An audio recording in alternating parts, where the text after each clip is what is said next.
আপনার আগে আগে কত ছিল, ভাড়া কত ছিল, আগে কত টাকা নিতেন? 1300 টাকা। এর আগে যাতায়াত করেন না? তাই তো? কত নিছে বলেন তো? একরকম ভাড়া নিছে। না, আমি বিরামপুর কাউন্টার থেকে কত নিয়েছেন? 1400 টাকা। 1400। সিলেট যাবেন? না, আমি সিলেট যাবো না, আমি যাবো নারায়ণগঞ্জ। আপনি ভাড়া নিছে সিলেটে? না, সিলেটের ভাড়া না, নারায়ণ 1400 টাকা নিচ্ছে আর কি আমার থেকে। দিনাজপুর বিরামপুর থেকে উঠছেন? হেমন্তপুরে নেই, বিরামপুর থেকে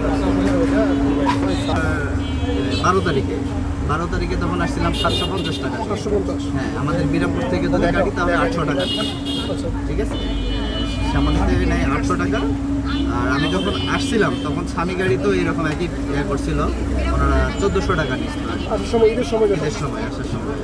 এখন ঈদ উপলক্ষে না কি উপলক্ষে সেটা ওনারা জানেন, এখন আমরা তো ভুক্তভোগী। আসলে আমরা তো অভিযোগ করলে ওনারা অনেক কিছু বলে আমাদেরকে, কিন্তু আসলে তো আমাদের তো যাইতে হবে, আমরা তো কর্ম করি। আসলে ভাড়া কত আর এখান থেকে ঢাকার ভাড়া কত, আমরা ভাড়া বেশি নিছি কিনা এটা দেখানো। বেশি নিচে নিত।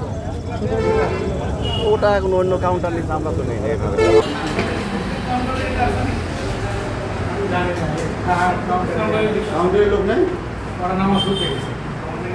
টানা সপ্তমবারের মতো বেস্ট টিস্যু পেপার ব্র্যান্ড হিসেবে স্বীকৃতি পেয়েছে বসুন্ধরা টিস্যু। আমি যাব সিলেটে, পাঁচবি থেকে সিলেটে পাঁচবি কাউন্টারে আমি টিকিট কাটছি।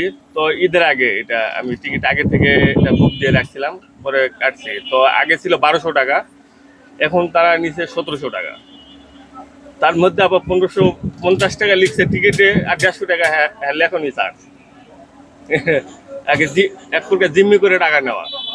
ঈদের আগে খাইছে হলে সিলেটের কাউন্টার, এখন ঈদের পরে খাইতেছে এখন পাঁচবি জয়পুরহাটে যারা ছিল তারা।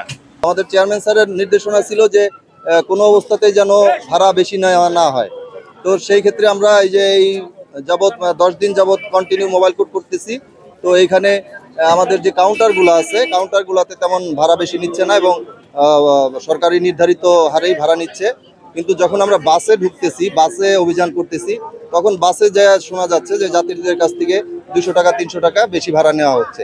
তো সেই ক্ষেত্রে আমাদের নির্বাহী ম্যাজিস্ট্রেট মহোদয়গণ তাদের জরিমানা করতেছে এবং তাদের যে অতিরিক্ত ভাড়া নেওয়া হয়েছিল সেই ভাড়াটাও তাদের ফেরত দেওয়ার ব্যবস্থা করছে।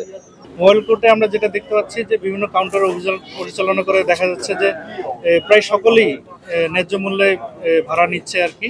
কিন্তু কিছু কিছু জায়গায় আমরা দেখতে পাচ্ছি অনিয়ম পরিলক্ষিত হচ্ছে। সেক্ষেত্রে আমরা তাদের যে যদি মানে কোনো কোনো ক্ষেত্রে অতিরিক্ত ভাড়া নেওয়া হচ্ছে সেক্ষেত্রে আমরা তাদের অতিরিক্ত নেওয়া ভাড়া ফেরত দিচ্ছি এবং পাশাপাশি তাদেরকে বাস কর্তৃপক্ষের জরিমানার আওতায় নিয়ে আসছি।